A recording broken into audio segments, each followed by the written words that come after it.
Hello guys and welcome back to the channel అండి. ఇప్పుడు ఈ వీడియోలో వచ్చేసి మనమైతే సలార్ నైజాంలో డే 1 ఎంత వచ్చింది, మన ట్రిపులర్ మూవీతో అయితే కంపేర్ అయితే చేద్దాం. అండ్ ఏ మూవీ ఇప్పుడు హైయెస్ట్లో ఉంది, ఏ మూవీ నెంబర్ 1లో ఉంది ఒకసారి అయితే మాట్లాడుకుందాం.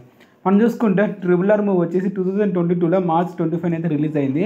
ఆ మూవీకి నైజాం అడ్వాన్స్ బుకింగ్ దాదాపు 10 కోట్లు అయితే ఉండడం అయితే జరిగింది. అప్పటికదే హైయెస్ట్ డే. అండ్ ఇప్పుడు సలార్ మూవీ అడ్వాన్స్ బుకింగ్ చూసుకుంటే దాదాపు 10 కోట్లకు పైగానే దాదాపు 12 కోట్ల వరకు అడ్వాన్స్ బుకింగ్ అవుతుంది. అంటే 2 కోట్లు ఎక్కువగానే అడ్వాన్స్ బుకింగ్ అయితే జరిగింది. మరి డే 1 కలెక్షన్ చూసుకుంటే మన షోస్ గురించి మాట్లాడుకుంటే ట్రిపులర్ మూవీకి 2800 షోలు అయితే ఇవ్వడం అయితే జరిగింది డే 1కి. అండ్ ఇప్పుడు సలార్ మూవీ చూసుకుంటే దాదాపు 18 షోలు అయితే ఇవ్వడం అయితే జరిగింది. 2018 షోలు అంటే డిఫరెన్స్ వచ్చేసి దాదాపు 800 షోలు అయితే డిఫరెన్స్ అయితే ఉంది. ఎందుకంటే ఆల్రెడీ కొన్ని మూవీస్ అన్నీ ఉన్నాయి కాబట్టి, డొంకీగా షారుఖ్ ఖాన్ గారి మూవీ ఉంది కాబట్టి దానికి కొన్ని షోస్ అయితే ఇవ్వడం అయితే జరిగింది. అలాగే రీసెంట్గా రిలీజ్ అయిన మూవీస్ కూడా అవన్నీ ఇంకా సక్సెస్లో ఉన్నాయి కాబట్టి వాటికైతే షోస్ అయితే ఇవ్వడం జరిగింది. ట్రిపులర్ మూవీకి వచ్చేసి అయితే మొత్తం నైజాంలో అన్ని స్క్రీన్స్ అయితే ఇచ్చేస్తారు, అన్ని షోలు కూడా ఇచ్చేస్తారు.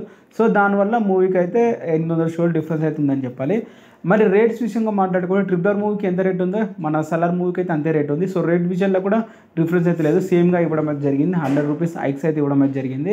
మరి ఓవరాల్గా డే 1 షేర్ ఎంత వచ్చిందో చూస్తే నైజాం షేర్ 22,57,00,000 అయితే రావడం అయితే జరిగింది. ట్రిపులర్ మూవీకి 23,50,00,000 అయితే రావడం అయితే జరిగింది. దాదాపు 87 లక్షల డిఫరెన్స్ అయితే మన సలార్ మూవీకి ట్రిపులర్ మూవీకి అయితే ఉందన్నమాట. జస్ట్ దాదాపు 1 crore మార్జిన్తో అయితే మూవీకి అయితే డే 1 రికార్డు సలార్ మూవీకి పోయిందని చెప్పాలి. నైజాంలో తెలంగాణ విషయంలో మాట్లాడుకుంటే ట్రిపులర్ మూవీ స్టిల్ టాప్లోనే ఉందన్నమాట. మరి ట్రిపులర్ మూవీని బ్రేక్ చేసేది ఎవరు బ్రేక్ చేస్తారు అనేది కింద కామెంట్ చేయండి. మరి ట్రిపులర్ మూవీని దాటిందంటే దాటలేదనే చెప్పాలి. అండ్ ఇది సలార్ గురించి నైజాం డే 1 కలెక్షన్స్. అలాగే నెక్స్ట్ వీడియోలో ఏపీ అండ్ తెలంగాణలో వచ్చిన కలెక్షన్స్ అయితే అప్డేట్ చేస్తాను.